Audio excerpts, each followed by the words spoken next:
नवाब साहब, हम विशाल वर्मा बोल रहे हैं इंडिया से। हमारा मतलब है बिहार से भाई।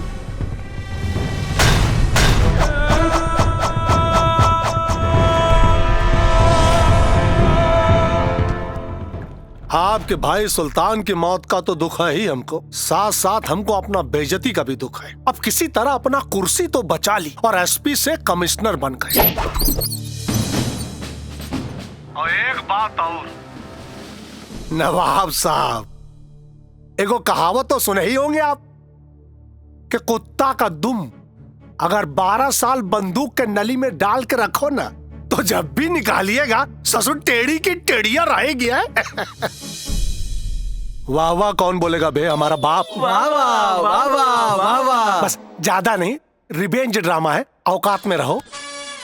नवाब साहब, अपनों को ही पता होता है अपनों की कमजोरी, बाकी स्टाफ लोग थाना में ही मुशायरा कराने लगता है।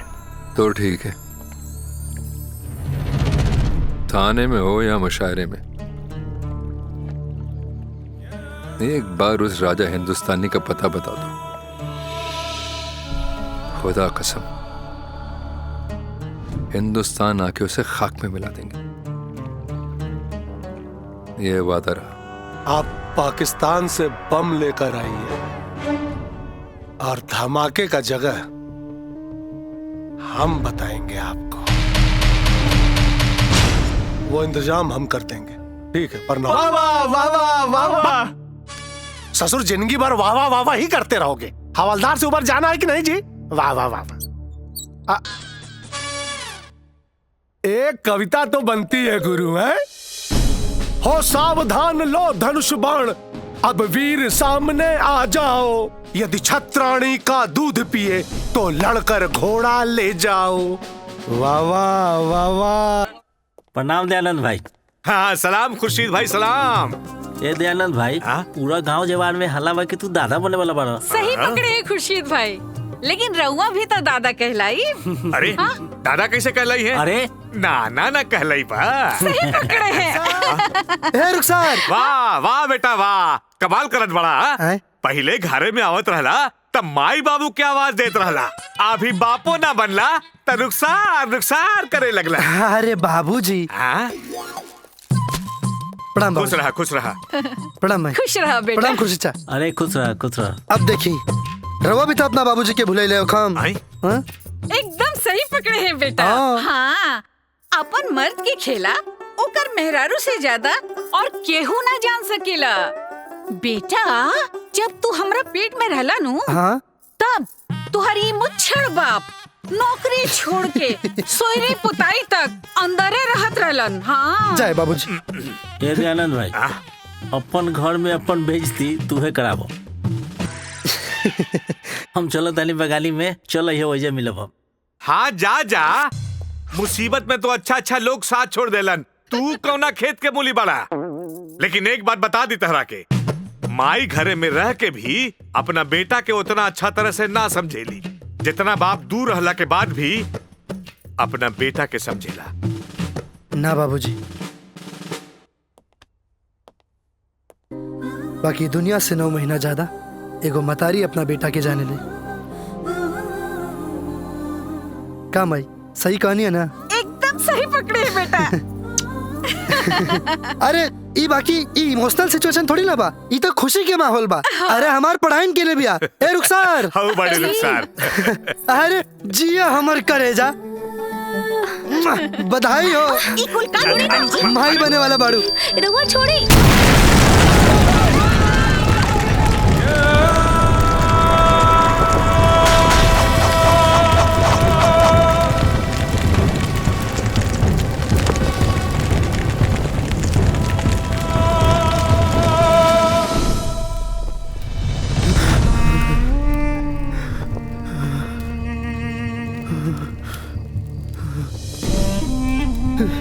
रुखसार।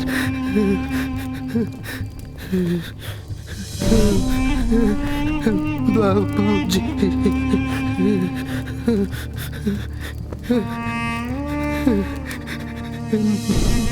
माई हे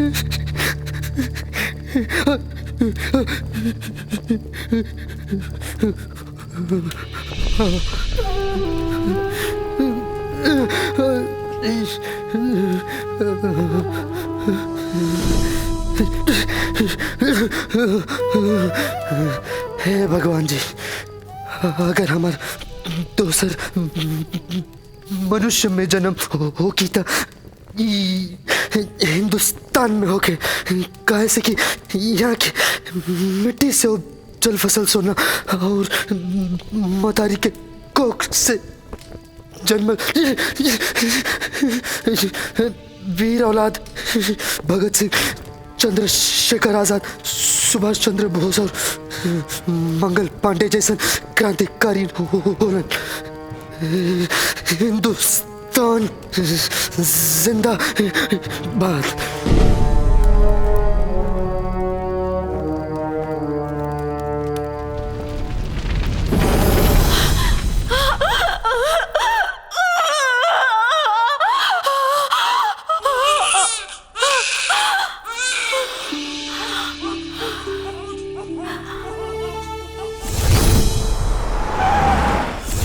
चलो भाई, चलो चलो। प्रणाम प्रणाम। प्रणाम। नमस्कार नमस्कार। का हाल चाल बा? अरे प्रणाम। प्रणाम। देख बेटा भइल बा, एकदम तोरे खानी बा। देख ना।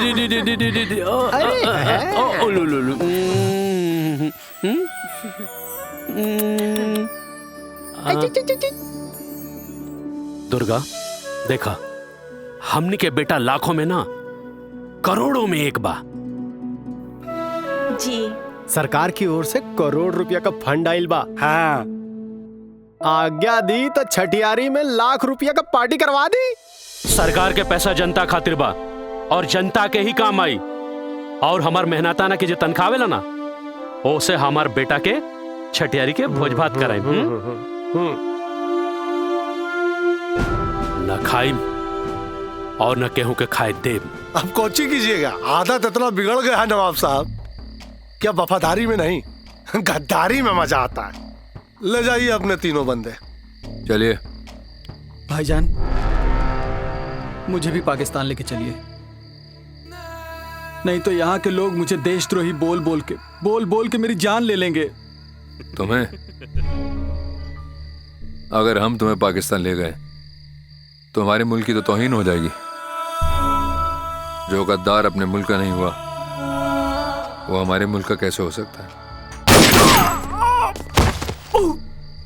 हमारे प्रमोशन और इन तीनों के भगाने का कारण इसका लाश बनेगा।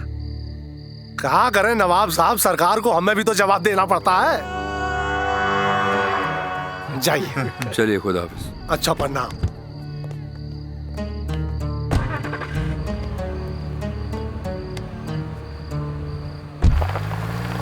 अब इतना पैसा तो कमाइए लिए है कि बैंकॉक में जाके ऐश कर सकते हैं। क्या बोलते हैं भाई लोग? चले जाएं। राम राम।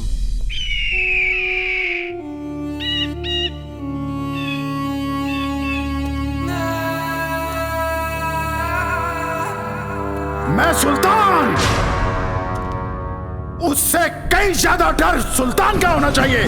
जी भाई, होना चाहिए।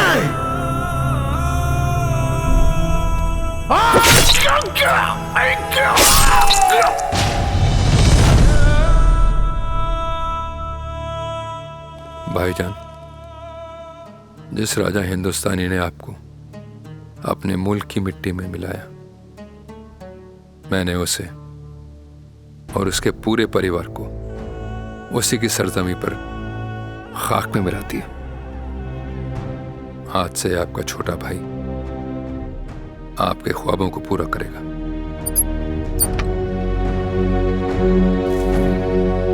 कबूल कीजिए।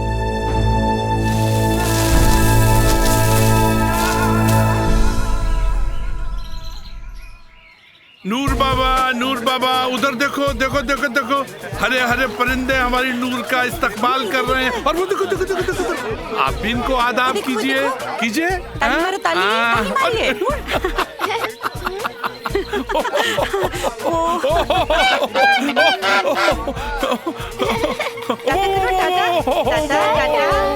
सूर्य हई चाही हैला त ई चाही ई होना चाही ई ले ला बेटा त हई चाही लो इनका ना घोड़ा चाहिए ना हाथी चाहिए त का चाहिए बतावा का चाहिए